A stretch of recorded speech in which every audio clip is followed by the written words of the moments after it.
What would you do if someone tried to steal everything you've built with your own hands?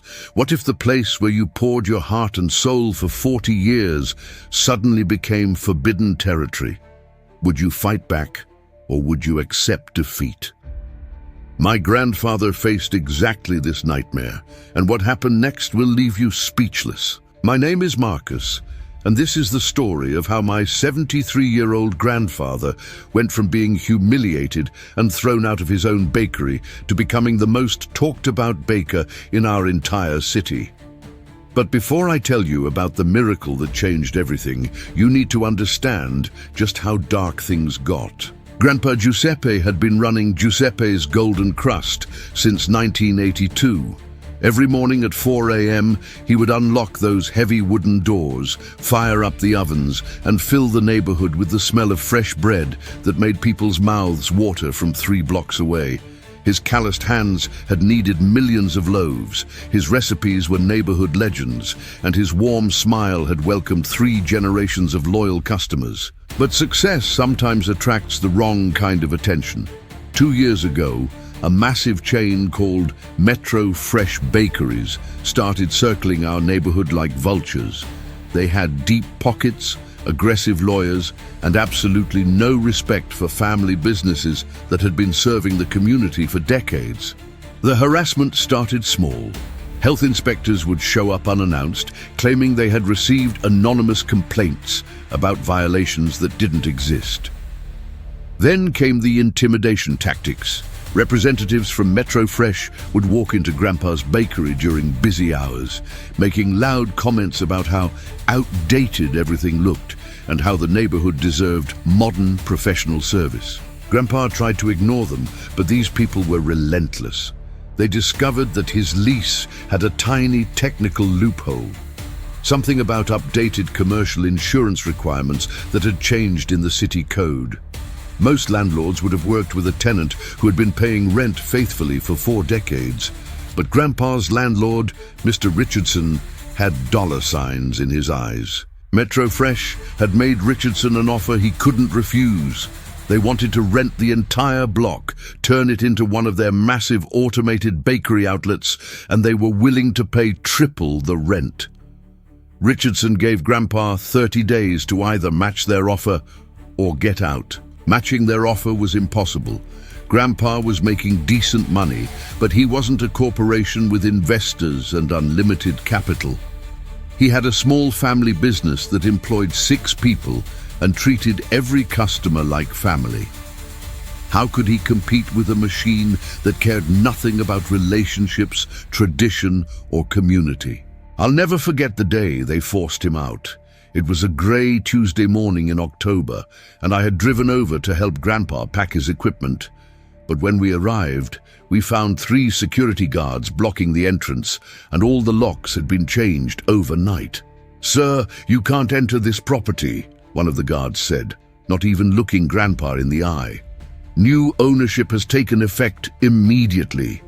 Grandpa stood there in his flour-dusted apron, holding the keys that no longer worked, watching 40 years of his life disappear behind locked doors. Regular customers walked by, confused and asking what was happening. Mrs. Chen, who had been buying her daily bread from Grandpa for 20 years, actually started crying when she realized what was happening. "They can't do this," she kept saying. "This is Giuseppe's place. This is where I brought my children, where they learned to love fresh bread. They can't just erase all of this." But they could, and they did. Within a week, Metro Fresh had completely gutted the interior, installed industrial ovens, and put up a sterile sign that looked nothing like the warm, hand-painted one that had welcomed customers for decades. They hired young employees at minimum wage, replaced Grandpa's secret family recipes with mass-produced frozen dough, and started selling bread that tasted like cardboard. For 3 months, Grandpa fell into the deepest depression I had ever seen. This man who had woken up before dawn every day for 40 years suddenly had nothing to do. He would sit in his kitchen at home, staring at his hands, talking about how he felt like he had failed everyone. His employees who lost their jobs, his customers who lost their neighborhood gathering place, and his family who had always been so proud of the bakery. "What's the point of all this experience if I can't use it?" he would ask me, his voice barely above a whisper. "Who wants to hire a 73-year-old baker when they can get machines to do everything?" I tried everything to cheer him up. I suggested he could consult for other bakeries, maybe teach baking classes, or even write down his recipes. But Grandpa had lost his spark. The injustice of what happened had broken something inside him, and I was terrified that he might never recover. Then, exactly 4 months after losing his bakery, something extraordinary happened. Grandpa received a phone call that would change everything, though at first it sounded too crazy to believe. "Marcus," he said, his voice shaking with excitement for the first time in months, "you're not going to believe this. Do you remember that food blogger, Sarah Martinez, who used to come to the bakery every Friday and always ordered my cinnamon walnut bread?" I remembered Sarah. She was this energetic young woman who ran a popular food blog called Hidden Neighborhood Gems. She had featured Grandpa's bakery twice and always raved about his authentic recipes and the warm atmosphere he created. "Well," Grandpa continued, "she just called me. She said she's been following what happened with Metro Fresh, and she's furious about how they treated me. But here's the incredible part. She wants to help me start over, and she has a plan that's so brilliant I can barely believe it." Sarah had been watching the neighborhood since Metro Fresh took over, and what she saw made her blood boil. The new bakery was failing miserably. Their bread was tasteless, their customer service was non-existent, and people were actually driving to other neighborhoods to buy decent bread. The place that had once been the heart of the community had become a cold, unwelcoming corporate outpost that nobody enjoyed visiting. But Sarah had noticed something else. During the months after Grandpa lost his bakery, whenever he would walk through the neighborhood, people would stop him on the street. They would beg him to tell them where they could find bread like his, share memories of special occasions when his pastries had made their celebrations perfect, and ask if there was any way he could start baking again. That's when Sarah came up with her plan. She had been building her online following for 3 years, and she had over 200,000 subscribers across different social media platforms. What if she could help Grandpa start a home-based bakery operation and use her influence to spread the word? "It's not just about helping you start over," she explained when she came to visit us that weekend. "It's about showing people that authentic, passionate businesses will always triumph over soulless corporations if the community supports them. Your story represents everything that's wrong with how we treat small businesses and everything that's beautiful about food that's made with love." The plan was ambitious but simple. Grandpa would start baking from his home kitchen, which was already equipped with professional-grade equipment from his days of testing recipes. Sarah would document the entire process, share Grandpa's recipes and stories on her platforms, and help him take orders through a simple website. They would start with just weekend orders, maybe 20 or 30 loaves to begin with, and see if there was really demand for Grandpa's bread. If it worked, they could gradually expand, maybe eventually rent a small commercial kitchen, and build something even better than what had been taken away.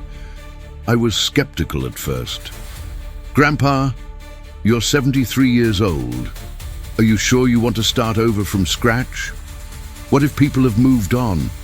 What if Sarah's followers aren't interested in bread from someone they've never heard of?" But Grandpa's eyes had a fire in them that I hadn't seen since before he lost the bakery. "Marcus," he said, "I'd rather fail trying to do what I love than succeed at giving up. These hands still know how to make bread that brings people joy.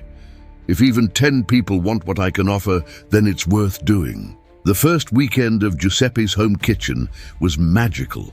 Sarah had posted a video about Grandpa's story that went viral, over 1 million views in the first 48 hours. The combination of injustice, hope, and the promise of incredible homemade bread struck a nerve with people far beyond our neighborhood. But what happened next exceeded everyone's wildest expectations. The orders didn't just come from our city. They came from across the state, then across the country. People were so moved by Grandpa's story that they were willing to pay shipping costs to taste bread made by the man who had been wronged by corporate greed.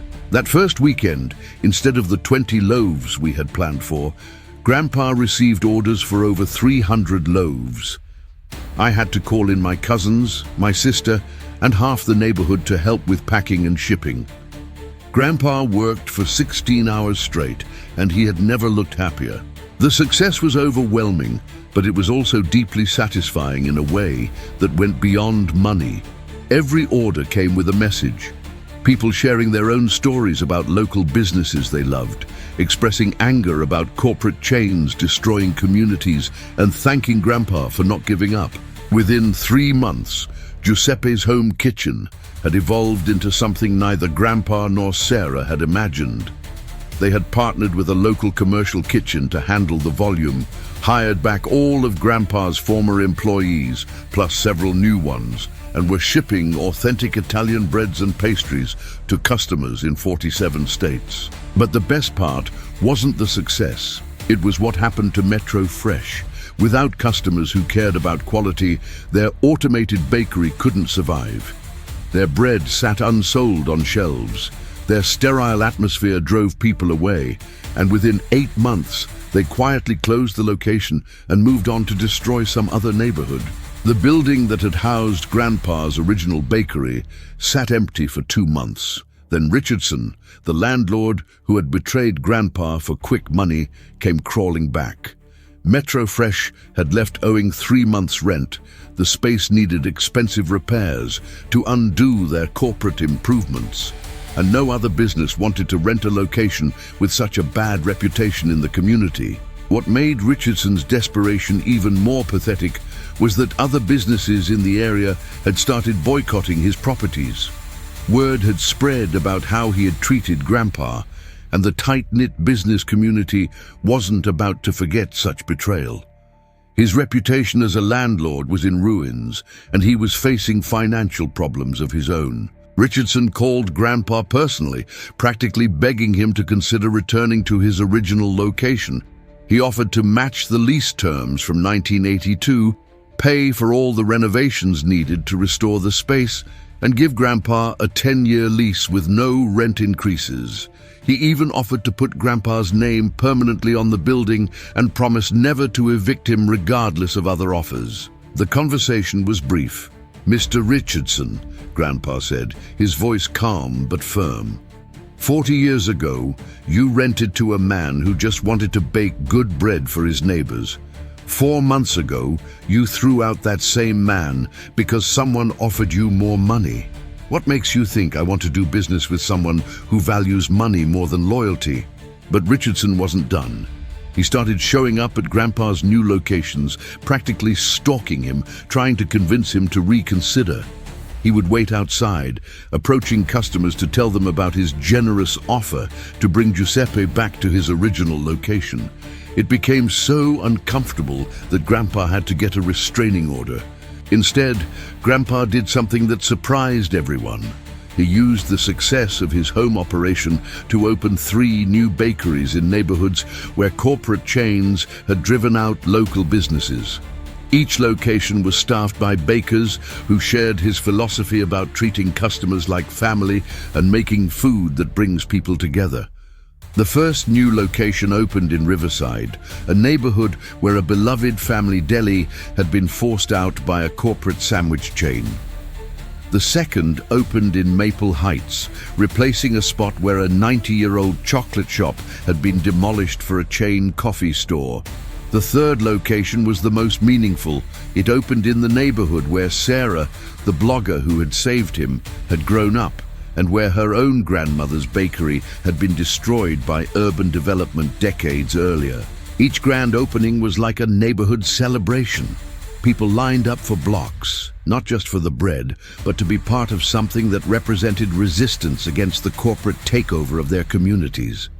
Local news stations covered the openings, and each story became a rallying cry for supporting local businesses over faceless corporations. But what made these openings even more special was that Grandpa insisted on hiring people who had been displaced by corporate chains.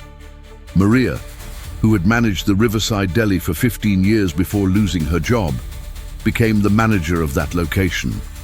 Tom, a master chocolatier who had worked at the Maple Heights chocolate shop, was put in charge of the pastry department across all locations. These weren't just jobs. They were resurrections of careers that had been buried by corporate greed. Today, 2 years after being humiliated and thrown out of his own bakery, Grandpa employs over 30 people, serves customers across the country, and has become a symbol of resistance against corporate greed.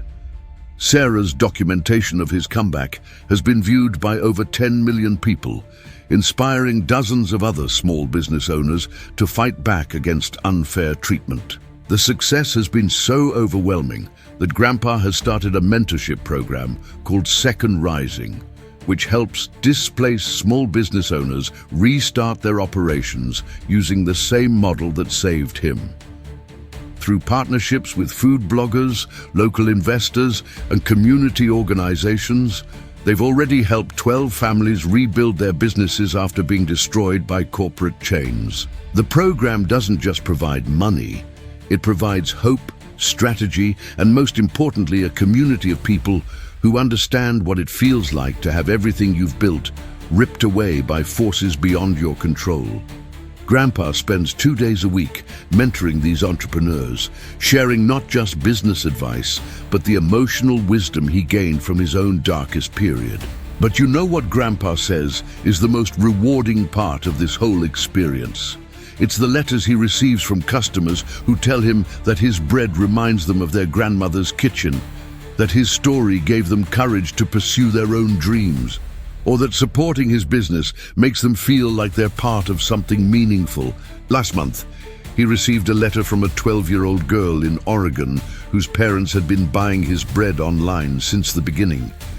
She wrote that she was being bullied at school, and whenever she felt like giving up, her mom would tell her Grandpa Giuseppe's story about how he turned his worst day into his greatest triumph. "If a 73-year-old man can start over and win," she wrote, "then I can handle middle school bullies." That letter is framed in Grandpa's office, right next to the original keys from his first bakery, the ones that stopped working the day Richardson changed the locks. He keeps them as a reminder that sometimes losing everything you think you need is the first step toward finding everything you never knew you wanted. The building that used to house his original bakery is still empty. Sometimes, when Grandpa drives by, he slows down and looks at the "For Rent" sign that's been hanging in the window for over a year. The space has become something of a local landmark, a cautionary tale about what happens when greed destroys community trust. Richardson has lowered the rent 3 times, but no business wants to be associated with that location. Local teenagers have started calling it the Karma Building because it stands as proof that sometimes the universe has a sense of justice. The neighborhood kids who used to stop by Grandpa's original bakery after school for free cookies now walk past the empty storefront and point it out to their younger siblings, telling them the story of how their favorite baker was betrayed but came back stronger than ever. But Grandpa doesn't feel anger anymore when he sees that empty building. He feels grateful. "They thought they were destroying me," he told me last week, his flour-covered hands resting on the counter of his newest location. "But they actually set me free. I was comfortable in that old place, maybe too comfortable. I thought my story was ending, but it was actually just beginning a new chapter." The irony isn't lost on any of us that Grandpa's forced exile led to something far greater than what he had lost. Instead of one bakery serving one neighborhood, he now has multiple locations, an online presence that reaches thousands of families, and a legacy that extends far beyond bread and pastries. He's become proof that authentic passion will always triumph over corporate calculations, that community loyalty is stronger than profit margins, and that sometimes the worst thing that happens to you can become the best thing that ever happened to you. As I watch him train his newest employees, sharing the same techniques his own father taught him in Italy 70 years ago, I realized that Metro, Fresh and Richardson didn't just fail to destroy Grandpa's dream, they accidentally helped him multiply it. Every loaf that comes out of his ovens now carries not just the taste of tradition, but the story of resilience that inspires everyone who hears it. If you've been moved by my grandfather's journey from devastation to triumph, and you want to hear more stories about ordinary people who overcame extraordinary challenges, make sure to subscribe to Top Life Stories. Hit that subscribe button, ring the notification bell, and join a community of people who believe that with courage, determination, and the right support, any setback can become a comeback.